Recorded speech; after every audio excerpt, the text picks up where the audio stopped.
Profesor, muy buenos días. Mi nombre es Arnold Pablo Alvarado, soy estudiante de Administración de Empresas, quinto semestre, sexto semestre de la Universidad Manuel Beltrán. Esta es mi entrega sobre la investigación cualitativa. La etnografía. La etnografía la etnografía se inicia como la antropología social, como hereda del dicho de interés europeo por el mundo exótico y lejano oriente particularmente. O sea, era como más como, digamos que, curioso, una de las, o de las subculturas aborígenes de americanas sobrevivientes. Su padre y fundador es el mismo antropólogo de la antropología social, Bronislaw Manilowski. Manilowski es el fundador de la corriente antropológica conocida como el fundacionalismo. Esta es basada en la idea que cada uno de los componentes e instituciones sociales se relacionan entre sí dentro de una ciencia que cada uno tiene esta función. La palabra etnografía recorre el significado etimológico del griego etnos, que es tribu o pueblo, y de grafo, que es yo escribo, que significa descripción de los pueblos. En su primer momento, la práctica etnográfica fue llevada a cabo por las personas que no usaban criterios de carácter científico, simplemente por motivos prácticos que llevaban a cabo pues descripciones de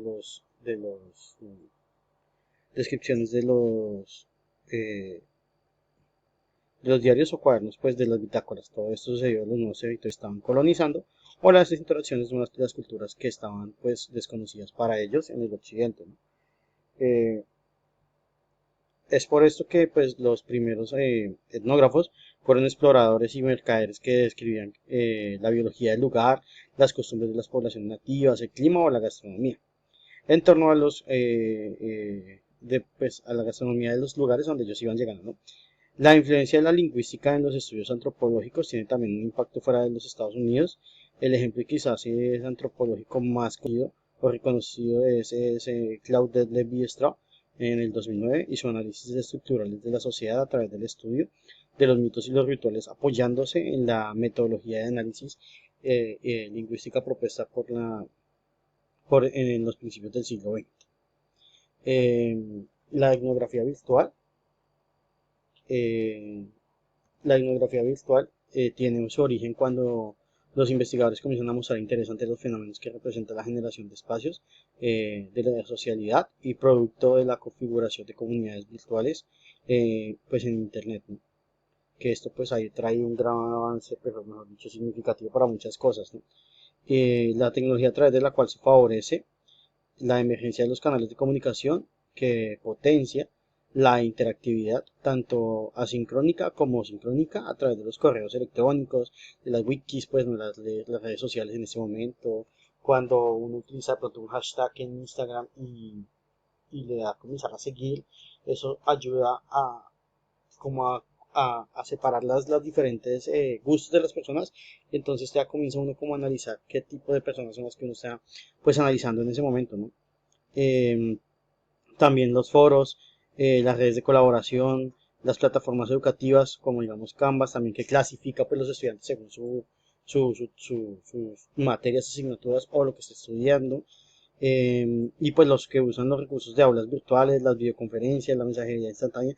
Bueno, todos estos escenarios han sido motivo para el estudio que analiza la forma de cómo se relacionan las personas en términos sociales, afectivos y cognitivos. Pues recordemos que también nosotros utilizamos aplicaciones donde conseguimos pues parejas, donde conseguimos amigos y bueno, eso nos ayuda también a generar esos lazos afectivos y donde podemos calificar esos lazos afectivos. Se trata también del método básico de estudio de la antropología, la cual es pues la etnografía y que en algunos imaginan simplemente como una investigación etnográfica online.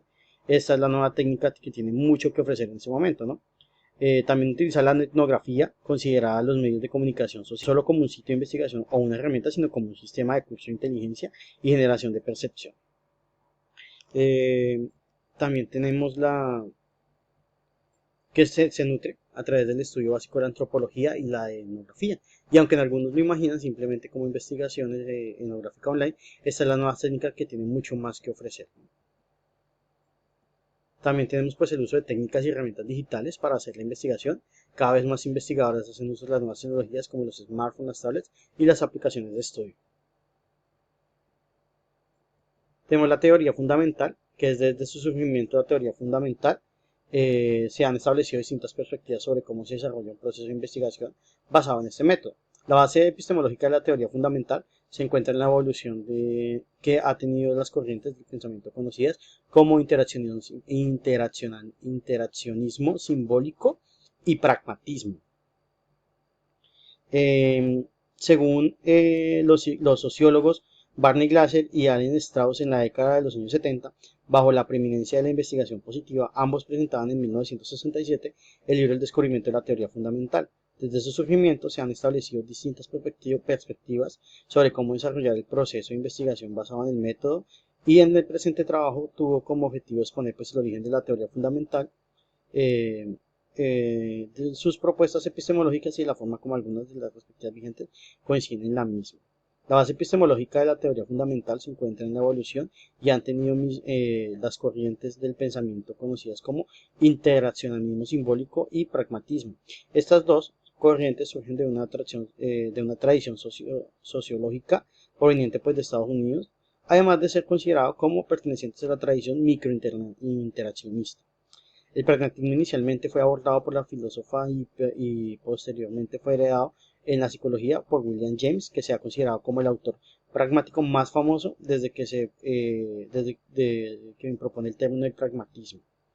La teoría fundamental también hace parte por varias teorías pequeñas que tienen ahí, ¿no? Está la Strauss, que por su parte Strauss y Corbin coinciden en el respecto que la teoría fundamental es el método y la recolección de los datos, y el análisis y la teoría tienen una estrecha relación en el proceso de investigación. En cambio, en la teoría constructiva de Charmas considera una revisión desde la mirada contemporánea a la propuesta inicial de Glaser-Strauss en el 67, aunque a la propuesta inicial de Glaser-Strauss se le rescata que el enfoque inductivo comparativo emerge, es abierto a los datos. Charman distingue su propuesta como la construcción a partir de argumentos de la teoría fundamental basada en el análisis situacional. Y también tenemos la investigación. El término de investigación-acción, proviene del autor Kurt Lewis, que fue utilizado por primera vez en el 44 y describía una forma de investigación que podía ligar el enfoque experimental de la ciencia social. Este tipo de investigación de las personas pertenecientes a un grupo de comunidad y participación activamente en el proceso investigativo. Esta investigación contribuye a la identificación del problema del estudio e identifica las posibles soluciones.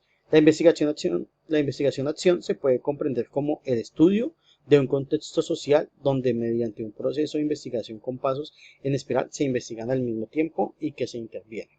La investigación-acción envuelve la transformación y mejora una realidad social, educativa, administrativa, psicológica. De hecho, esta se constituye por parte de los problemas pragmáticos vinculados a un ambiente o a un entorno. Entonces, lo que uno hace se ve reflejado en la acción que uno ejecuta, digamos así. La historia del estudio caso. El estudio caso empezó por considerarse el método de la investigación científica, pero hacia el final del siglo XIX su realidad era distinta, pues solo se utilizaba como un instrumento pedagógico.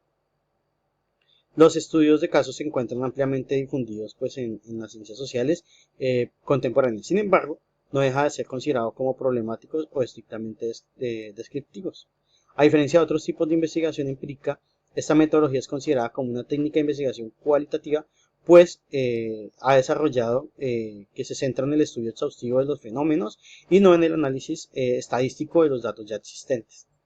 Tienen varias caracterizaciones que lo significa, pero solamente abarcan una realidad o tema específico que los constituyen a técnicas muy eficaces. Y al finalizar pues cada estudio de caso se va a obtener una descripción exhaustiva y cualitativa de la situación y las condiciones específicas.